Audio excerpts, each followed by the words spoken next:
அன்னை மரியாவின் அன்பு நிறை பக்தர்களே, நாம் தேவதாயினுடைய வணக்க மாதத்தில் இருக்கின்றோம்.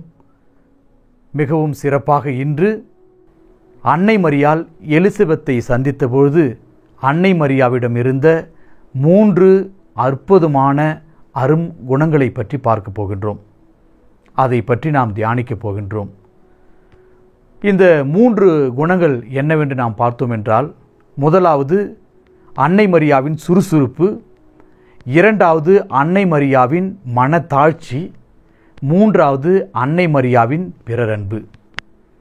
இந்த முதல் அரும் குணத்தை பார்த்தோம் என்றால், அன்னை மரியாள் எலிசபெத்தை சந்திக்க மிக ஆர்வமாக கடவுளுடைய அபரிவிதமான ஆசீர்வாதத்தை பெற்றிருந்தாலும், அன்னை மலை நாடாகிய அந்த ஐன்கருமை அந்த இடத்தை நோக்கி விரைந்து ஓடுகிறார். அவருடைய சுறுசுறுப்பை பார்க்கின்றோம். அவர் மிகவும் விரைந்து சென்று இயேசு கிறிஸ்து முன்பாக பிறக்கப் போகின்ற யோவான் உடைய தாயை சந்திக்க செல்கின்றார். மிகவும் சுறுசுறுப்பாக இருக்கின்றார், ஆர்வமாக இருக்கின்றார். ஆனால் பயணத்தை பார்க்கும்பொழுது பயணம் இடர் உள்ளதாகவும் பாதிப்பை உண்டாக்கக்கூடியதாகவும் மிகவும் சாதகமான ஒரு பயணமாக இல்லாத போதும் அன்னை மரியாள் பரிசுத்த ஆவியானவரின் ஆட்கொள்ளுதினால் மிகவும் துடிப்புடனும் மிகவும் ஆர்வத்துடனும் ஓடி சென்று சுறுசுறுப்பாக எலிசபெத்தை சந்திக்கின்ற ஒரு நிகழ்வை பார்க்கும்பொழுது, இறை ஊழியர்கள் இறை பணியில் மிகவும் சுறுசுறுப்பாக ஆர்வமாக அன்புடன் ஓடி சென்று தான் பெற்றுக்கொண்ட அனுபவத்தை பிறரோடு பகிர்ந்து கொள்ள வேண்டும் என்று ஆர்வம் கொள்கின்றவர்கள். அப்படிப்பட்ட ஒரு அற்புதமான ஒரு அதிசயமான குண அதிசயத்தை அன்னை மரியாளிடம் நாம் காணலாம். இன்னொரு விதமான ஊழியக்காரர்களையும் நாம் இந்த பூமியிலே பார்க்கலாம். ஊழியத்தை கடவுள் கொடுத்தார் என்று உணராமலும் அசட்டை செய்து நீதியில் இறை செய்தியை நாம் கொண்டு செல்லாமல் பாவத்தை சேர்த்து கொள்கிறவர்களாகவும் இருக்கிறார்கள். இது நாம் பார்க்கின்றோம். 2 விதமான ஊழியக்காரர்கள் எப்படி இருக்கின்றார்கள் என்று அன்னை மரியாள் நமக்கு ஒரு எடுத்துக்காட்டாக சுறுசுறுப்பாக ஆர்வமுள்ளவர்களாக கடவுள் கொடுத்த பணியை நாம் செய்ய வேண்டும் என்று நாம் இருக்கின்றோமா அன்னை மரியாளை போல, அல்லது பாவத்தை சேர்த்து கொள்கிறவர்களாக அசட்டை பண்ணுகிறவர்களாக ஊழியத்தை சரிவராமல் செய்யக்கூடிய ஊழியக்காரர்களாக இருக்கிறோமா? சிந்தித்து பார்ப்போம். இரண்டாவது ஒரு அரும் கொடையை அரும் குணத்தை நாம் அன்னை மரியாளிடம் பார்ப்போம் என்றால், அன்னை மரியாவுடைய மனத்தாழ்ச்சி. மிக அற்புதமாக எலிசபெத்தை அன்னை மரியாள் சந்திக்க செல்லும் பொழுது நாம் அறிந்திருக்கின்றோம், அன்னை மரியாள் அபரிவிதமான ஆசீர்வாதங்களை பெற்றிருக்கிறவர். வானதூதர்கள் கூட வந்து அவருக்கு பணிந்து நிற்கக்கூடிய ஒரு அரசியாக இருக்கக்கூடிய, ஆண்டவருடைய அனைத்து வல்லமையும் பெற்றிருக்கக்கூடிய ஒரு அன்னையாக இருந்தாலும் அவள் தாழ்ச்சியோடு எலிசபெத்தை சந்திக்க ஓடுகின்றார். பிரியமானவர்களே, நாம் அன்னை மரியாள் இருக்கின்ற மனத்தாழ்ச்சியை பார்க்கின்றோம். எப்படி என்றால், எல்லா விதமான வல்லமையையும் கடவுளுடைய தாயே இவர் என்று நாம் தான் நினைத்து கொண்டில்லாமல், நான் முன் வருகிறேன் என்று தன்னை முழுவதுமாக தாழ்த்தி கொண்டு அவருக்கு எல்லா பணிவிடையும் செய்யக்கூடிய ஒரு அன்னையாக காண்பிக்கப்படுகிறார். நாம் சற்று சிந்தித்து பார்ப்போம்.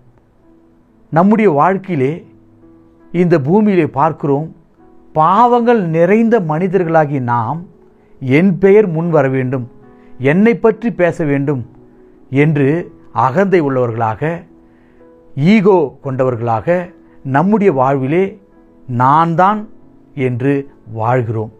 ஆனால் அன்னை மரியாள் கடவுளுடைய தாயாக இருந்தும், விண்ணக மன்னக ராக்கினியாக இருந்தும், வணக்கத்திற்குரியவராக இருந்தும், வானதூதர் பணிந்து அவரை ஆசி பெற்றவர் என்று கூறக்கூடிய ஒரு தாயாக இருப்பினும், அவள் மனதிலே தாழ்த்தி கொண்டு சாதாரண பணிவிடை செய்யக்கூடிய ஒரு கடவுளுடைய மகளாக விரைந்து ஓடுகின்ற ஒரு செய்தி, நாம் எப்பொழுதும் மனத்தாழ்ச்சி உள்ளவர்களாக இருக்க வேண்டும் என்று மிக அற்புதமான அரும் கொடையை நமக்கு கற்பிக்கின்றார்.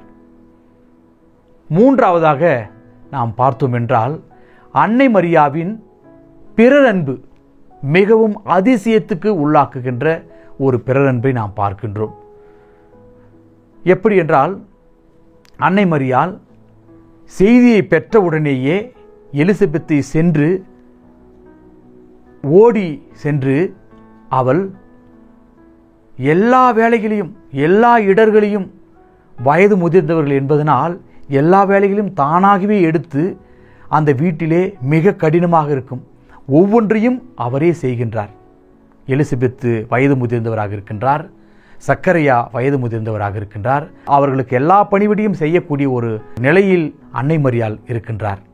அது எதையும் பொருட்படுத்தாமல் உள்ளன்புடனும் மிகவும் ஆர்வத்துடனும் கடவுள் எனக்கு கொடுத்திருக்கிறார் என்ற அந்த ஒரு உத்வேகத்துடனும் பிறரன்பில் மிக மகிழ்ச்சி கொண்டு அன்னை மரியாள் ஓடி சென்று இந்த பணிவிடையை செய்வதை பார்க்கும் பொழுது உண்மையான பிறரன்பை அன்னை மரியாளிடம் கடவுள் பரிசுத்த ஆவியானவர் வழியாக முழுவதுமாக நிரப்பியிருப்பதை நாம் காண்கின்றோம்.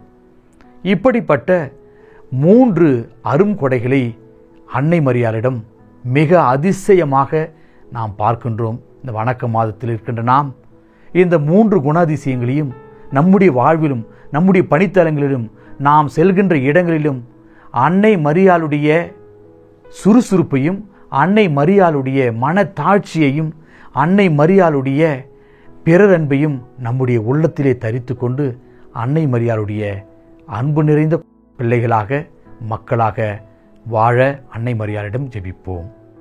ஜெபம்.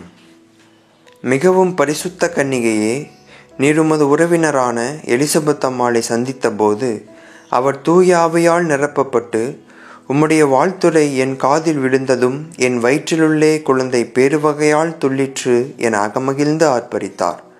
ஓ என் அன்புமிக்க அன்னை மரியே, எலிசபெத் அம்மாள் வாழ்த்துளியை கேட்கும் பேறு பெற்றது போன்று நாங்களும் உமது வாழ்த்துளியை கேட்கும் பேறு பெறுவோம் என உறுதியாக நம்புகிறோம். அத்தகைய பெரும்பேறு எங்களுக்கு கிடைத்திட அருள் கூர்ந்தருளும். துன்பம் நிறை இவ்வுலகிலே உமது பெயரை சொல்லி கூப்பிடும் எங்கள் உள்ளம் மகிழ்ச்சியால் உருகிடச் செய்தருளும். அன்னை மரியே, மரி என்னும் திருப்பெயர் எப்பொழுதும் எங்கள் இதயத்தில் துடிப்பாகவும் எங்கள் நாவில் ஒலிப்பதாகவும் இருக்க அனுகிரகம் தாரும். நீரே என் மகிழ்ச்சியாகவும் என் ஆதரவாகவும் பாக்கியமாகவும் இருந்தருளும். ஓ மரி என்னும் திருப்பெயரே, உமது அடைக்கலத்தில் தன்னை ஒப்பு கொடுக்கும் ஒருவரும் ஒருபோதும் நம்பிக்கையற்றதும் வீணாகவும் போய்விட மாட்டார் என்று முழுமனதுடன் நம்புகிறோம். ஆமேன். இன்றைய தினத்தில் அடிக்கடி ஜெபிக்க வேண்டிய ஜெபம். ஓ தேவ அன்னையே, இறைமகனாம் இயேசுவின் மீது என் இதயம் இறைப்பற்றுதலுடன் பற்றி எரிய செய்தருளும். இன்றைய தினம் செய்ய வேண்டிய நற்செயல். நமக்கு பகைவர்களாக இருப்பவர்களை தேடி சென்று அவருடன் ஒப்புரவாகிட முயற்சிப்போம். அன்புமிக்க அன்னை மரியாளின் பக்தர்களே, நாம் அன்னை மரியாளின் பரிந்துரையால் பெற்றுக்கொண்ட நிகழ்வை இப்பொழுது பார்ப்போம். கத்தோலிக்க உலகிலே எல்லோருமே அன்னை மரியாள் மீது வைத்திருக்கின்ற நம்பிக்கையின் காரணமாக, அவள் மீது வைத்திருக்கின்ற அன்பின் காரணமாக ஆலயங்களை கட்டுவதும் பேராலயங்களை கட்டுவதும் இது வழக்கம். ஆனால் மிக சிறப்பாக இத்தாலி நாட்டிலே ரோமாபுரியில் அதிகமாக ஆலயங்களையும் பேராலயங்களையும் நகரம் தோறும் வீடுதோறும் சுரூபங்களையும் படங்களையும் அன்னையினுடைய உருவம் தாங்கிய படங்களையும் வைத்து அன்னை மரியாளுக்கு வணக்கம் செலுத்துவதையும் விழா கொண்டாடுவதும் மிக அதிகமான மக்கள் இதை செய்வார்கள். இது எல்லா நாடுகளிலும் ரோமாபுரியிலும் இத்தாலி நாட்டிலும் மிக அதிகமாக இருக்கும். எப்படி என்றால் 46 பேராலயங்களையும் ஆலயங்களையும் கொண்டிருக்கின்ற ஒரு நகரம்தான் ரோமாபுரி நகரம். இந்த ரோமாபுரியிலே மிக சிறப்பாக மரிய மாஜோர் என்னும் அன்னையினுடைய பேராலயமானது எல்லா உலகில் உள்ள எல்லா ஆலயங்களுக்கும் தாய் ஆலயமாக சிறப்பாக கொண்டாடப்படுகிறது. பிரியமானவர்களே, இதைத்தான் ஆகஸ்ட் மாதம் 5ஆம் தேதி நாம் விழாவாக சிறப்பிக்கின்றோம். இதற்கு வரலாறு என்னவென்று நாம் பார்த்தோம் என்றால், பேட்ரிக் எனப்படும் ஜான் என்பவர் பெரும் செல்வந்தர். அவருக்கு பல ஆண்டுகளாக குழந்தை இல்லாமல் அவர் தவிக்கின்ற ஒரு நபராக இருக்கின்றார். ஆனால் தன்னிடம் உள்ள எல்லா பணத்தையும் சொத்துக்களையும் சேர்த்து வைத்து அன்னை மரியாளுக்கு நான் என்ன செய்ய வேண்டும் என்று அவர் அன்னை மரியாளிடம் ஒரு ஜெபத்தை வைக்கின்றார்.